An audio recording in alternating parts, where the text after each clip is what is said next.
Село Ведлозеро, улица Первомайская, с 65 квартир сливается в эту канализацию, значит, отходы, а также с 12 коттеджей, которые по улице Промышленной, и плюс все частники, которые заказывают ассенизаторную машину, даже из Крошнозера, привозят сюда отходы.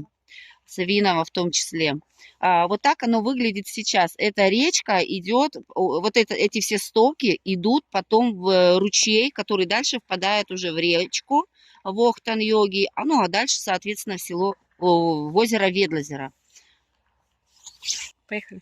Ну вот это часть косов, которые на самом деле, они включены, они работают, причем они в свободном доступе. Вот мы можем открыть, вот это замок.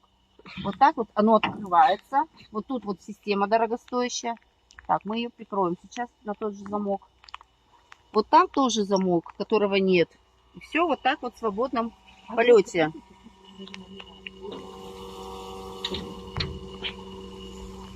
В 5 метрах от места официального слива мы что наблюдаем? Вот вы видите подъезд машины и направление колес, следов. А теперь мы поворачиваемся и видим ту же самую картину, куда сливается в естественный водоем все отходы. Сейчас все уже выкачано, все ушло в землю, но рядом есть колодец. Вот вы видите, он не закрыт. Это ужасно. Может упасть ребенок, собака, да хоть кто.